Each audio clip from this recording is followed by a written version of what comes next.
Hey guys, Blade of Wire here, bringing you another StarCraft English commentary after a long period of absence, and I want to, right now first with the introduction, to apologize for my absence from the community pretty much for the last 6 weeks, because I was on vacation, but I had to work the whole time. I mean, I didn't have to work, I wanted to work the whole time to earn some money, because life is pretty expensive if you want to buy yourself stuff and spend out money when you go out, and you really need the money.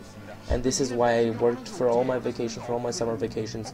Now that school starts, ironically, I'm going to have a lot more time on my hands, even though this is my last year of high school, and afterwards I'm going to graduate and go study.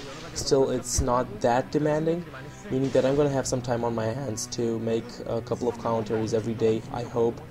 I can't promise for anything exactly, but I will try to make commentaries for each WCG, so World Cyber Games qualifiers from Korea.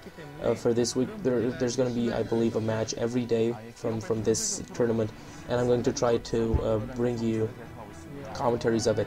So anyway, watch the Pro League finals. That was a great effort from the best of the best, from Classart and Moltrap and Diggity, and everybody from SC2GG, writers, and Peanut was there, our own correspondent in Korea.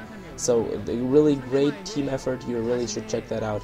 Now to this game at hand, we have Boxer as Yellow Terran at the 9 o'clock position, and Grrr P1, the boy wonder from Canada, who came to Korea and showed the Koreans that guys from English-speaking, English-speaking non-Korean countries, they can, non-Korean countries that are stupid, they can be successful, and they can win competitions as well. He won the OSL in 2000 against Hot Forever, and he's right now a purple Protoss at the 1 o'clock position against Boxer, and Boxer was in this time pretty much at his peak. I'm not sure when the game was played, 2001, 2002, something like that.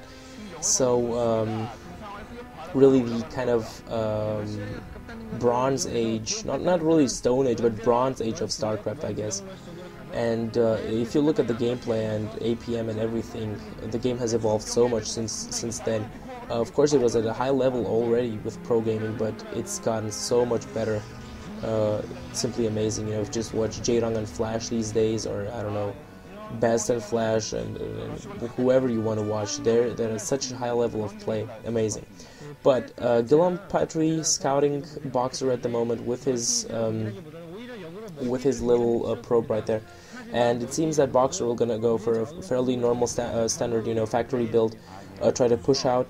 And in the meantime, Grrr P1, I think I saw 2 gateways and a cybernetics core, meaning he's going to try to make an early attack with goons. That's at least my impression. I'm not entirely sure if he has that second gateway. I didn't exactly see it. Scouting around Boxer for the moment. I'm also not familiar with the map, so I can give you a lot of map information. I'm not entirely sure what the possible base areas are, and what paths players would normally use for their armies. So I'm totally in the dark here, because the game was played so long ago. In that time, I barely knew what StarCraft was. I was playing like against one computer and hoping to win. These are the times, And oh yeah, that probe just managing to escape, but it's gonna get sniped very, very soon. And in the meantime, Grrr P1, he's looking to expand, I believe, right now at his natural. It's within his main, so he's gonna get a good defense there. It's still on the same plateau, so there's only one ramp leading down. He has a good possibility to defend. Then again, the same thing also counts for Boxer, and Boxer has 2 supply depots and the barracks blocking the entrance. Very, very normal play from him, and he's just gonna wait it out until he has the tanks and push Grrr P1 back. You've seen this from the Emperor so often. It's just a standard build. And yeah, as I said, I chose this game because it's so old, but also because it's with Grrr P1. I wanted to comment on a game where he plays. I've never done this before, something with Grrr, but the guy really was successful, and he really is the icon, I believe. Even there were other players like Mondragon or Draco, or other non-Korean successful StarCraft players.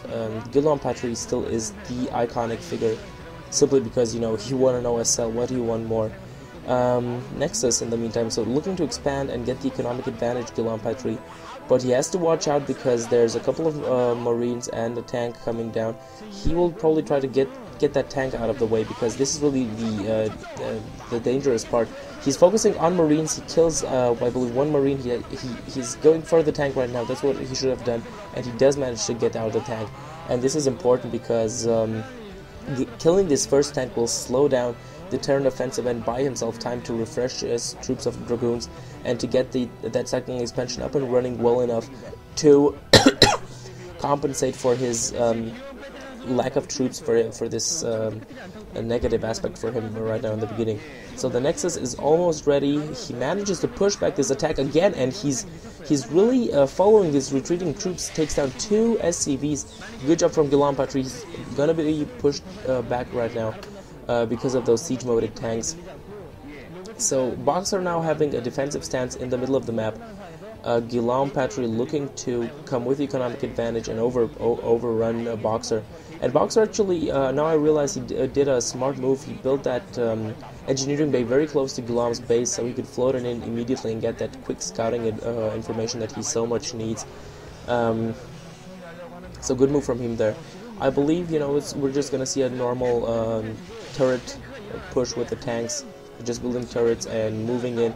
And this is the good thing in a way for Gillan. He can defend his base easily. There's only this one ramp, but then again, if I understand this map well, and I've understood, you know, how it's built, it's probably gonna also be a big problem for him, because then he can simply get sealed in by Boxer, and Boxer can just look to bring in so many tanks that Gillan will not have a chance, you know, anytime soon to get out of there and to expand anywhere else.